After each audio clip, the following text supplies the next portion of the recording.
Olá, eu sou Walter Procópio, nós estamos nesse desafio de ler a Bíblia toda em um ano. Nós estamos quase terminando o livro de Levítico. E hoje nós vamos ler capítulo 19, capítulo 20 e o capítulo 21, 19 ao 21. O capítulo 19 começa assim: Disse ainda o Senhor a Moisés: Diga o seguinte a toda a comunidade de Israel: Sejam santos, porque eu, o Senhor, o Deus de vocês, sou santo.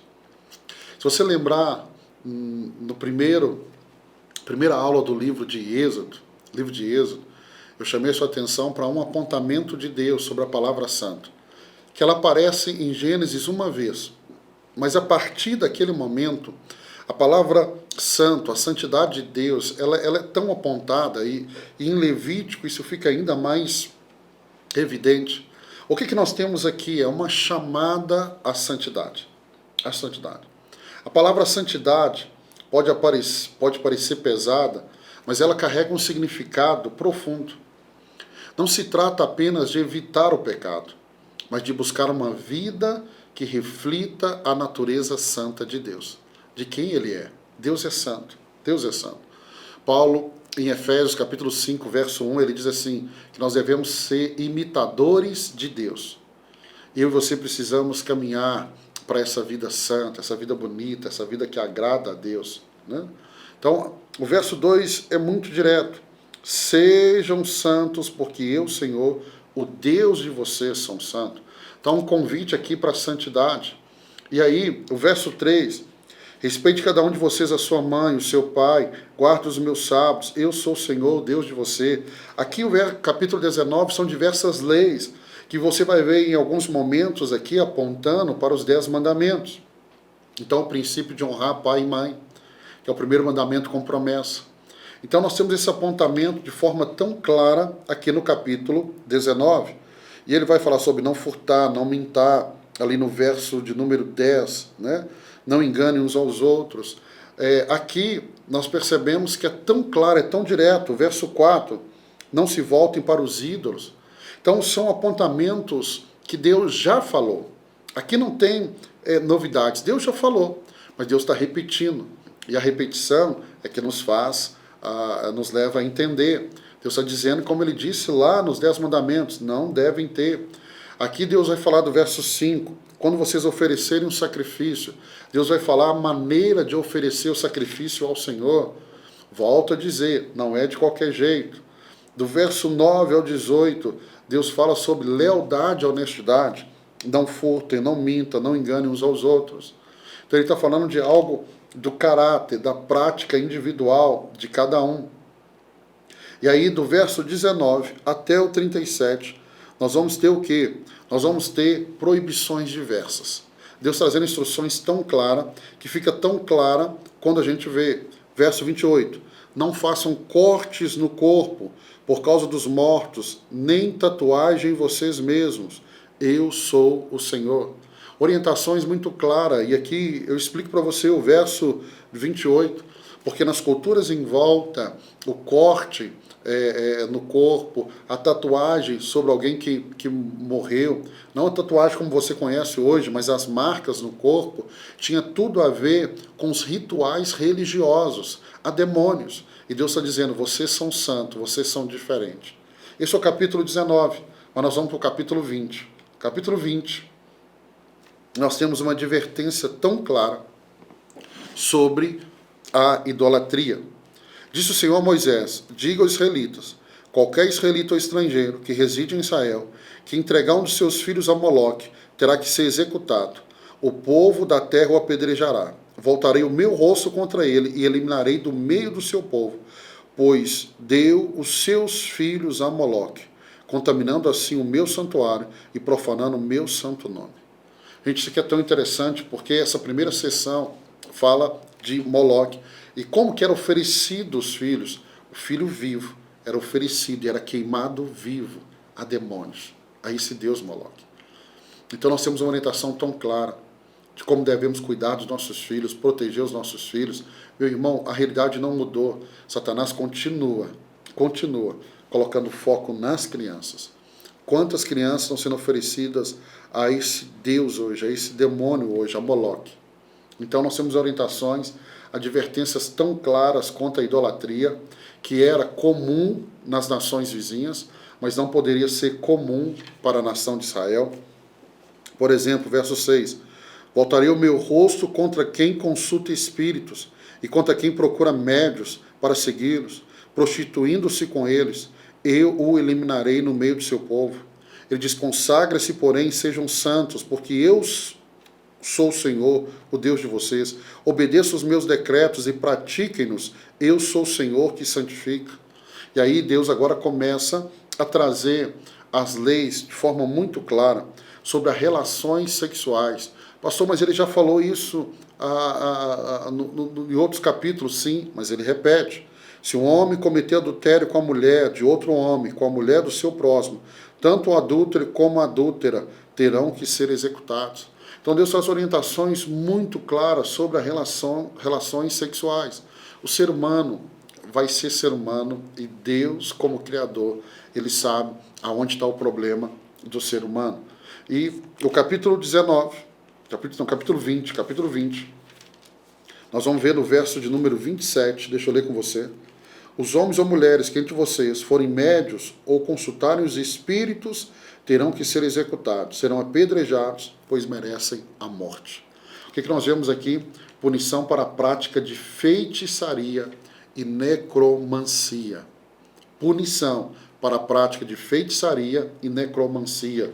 Então essa proibição, ela é muito clara, muito clara.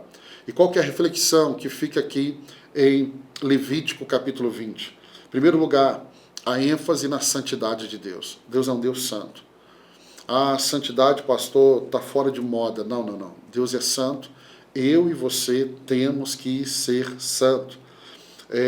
Além disso, esse capítulo fala da necessidade de uma lealdade a Deus. Deus não divide você com ninguém. Você é dele. Como diz 1 Pedro, você é propriedade exclusiva de Deus. Você é propriedade exclusiva de Deus. E aqui é uma proibição tão clara à feitiçaria, proibição tão clara à idolatria. Então, um apontamento, um ensino tão claro sobre as relações sexuais. Deus desaprovando o adultério. Deus desaprovando o adultério. Não tem desculpa, não tem desculpa. Então, a última análise de Levítico 20, que nos lembra de que a fé e a moralidade, ela tem um papel central em nossa jornada espiritual, em nossa vida diária. Eu preciso viver uma vida santa. Eu preciso viver uma vida santa. Eu preciso viver uma vida santa. Então eu e você precisamos trilhar esse caminho de uma vida em santidade. De uma vida em santidade. E aí nós vamos para o capítulo 21. O capítulo 21, ele traz assim um conceito muito legal. Por quê? Porque ele fala da regulamentação para os sacerdotes. Você vê que Deus fala com o povo, agora ele fala com o sacerdote. Aqui nesse capítulo encontramos diretrizes, e são diretrizes rigorosas sobre quem o sacerdote pode ou não se casar. Quais os corpos mortos que ele pode tocar ou não. Né? À medida que nós vamos mergulhar agora no capítulo 21, nós vamos desvendar as complexas tradições e a visão única da pureza ritual que eram vitais na sociedade antiga de Israel. Vamos lá no capítulo 21, né?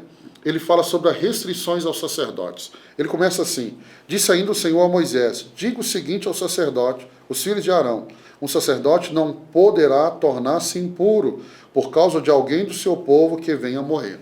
Então ele vai trazendo orientações claras. E a primeira restrição é a proibição de tocar em cadáveres. Isso é muito enfático.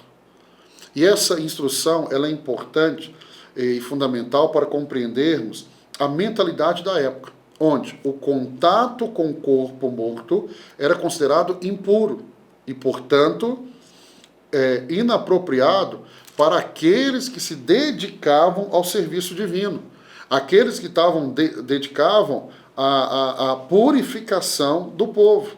Então, eles não podiam tocar em algo que na visão deles era impuro. E aí, no verso 7, Não poderão tomar por mulher uma prostituta, uma moça que tenha perdido a virgindade, ou uma mulher divorciada do seu marido, porque o sacerdote é santo ao seu Deus. Considere-no santo, porque ele oferece o alimento do seu Deus. Considere-no santo, porque eu, o Senhor, que o santifico, sou santo. Então nós temos aqui os requisitos do sacerdote. Requisito do casamento desse sacerdote, né?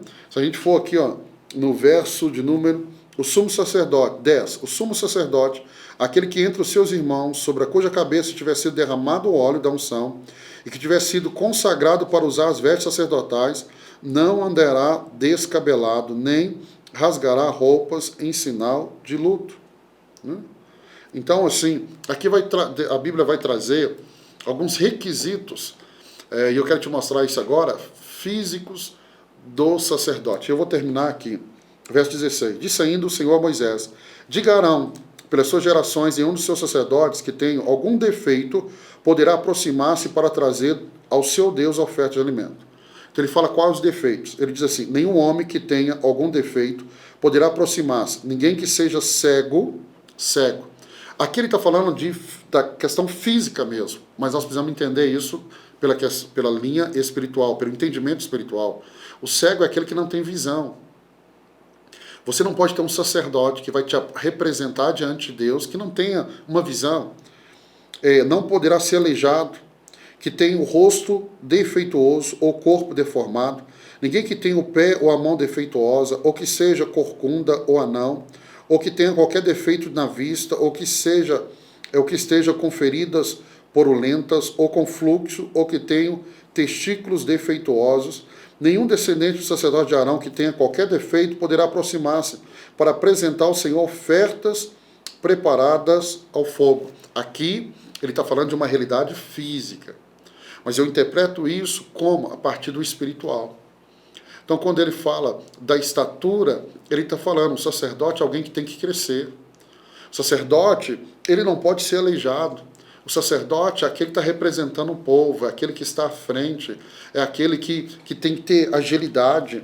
Ele não pode ter mão defeituosa. Como que ele vai exercer o sacrifício? Então ele está falando de uma realidade física, mas eu posso interpretá-lo da maneira espiritual. E para terminar, quando a gente vê essas restrições aqui, né, o sacerdote com defeitos físicos, o que eu posso trazer do capítulo 21 para os meus dias? Qual é a reflexão que eu faço? Né? Em nossos tempos modernos, o que nós podemos refletir? Refletir sobre a pureza espiritual. Como que isso é importante? E Deus não mudou, Deus é imutável. Deus ainda espera encontrar sacerdotes, homens e mulheres, líderes, que sejam à frente do seu povo, que tenham uma vida bonita, uma vida santa. Então, o capítulo 21, ele fala muito ao meu coração sobre integridade. Os sacerdotes eram instruídos a não se casarem com mulheres que tiveram passado profano. Ah, mas Deus está fazendo acepção de pessoas. Não, eram sacerdotes. Era o modelo do povo. E quando Deus coloca o modelo, Deus leva essa régua lá em cima. No Novo Testamento, Paulo vai dizer que o bispo seja esposo de uma só mulher. Você vê que ele pega a característica do bispo e ele eleva. Por quê? Porque o bispo é o modelo para toda a igreja e para toda a congregação. Deus te abençoe. Eu espero que você esteja aprendendo. Está sendo um prazer estar aqui com você nesse desafio. Nós estamos quase terminando o terceiro livro da Bíblia. Então celebre, porque daqui a pouco nós vamos terminar o livro de Levítico. E eu acredito que você está lendo Levítico, talvez pela primeira vez. Agora você está tendo uma compreensão um pouco melhor.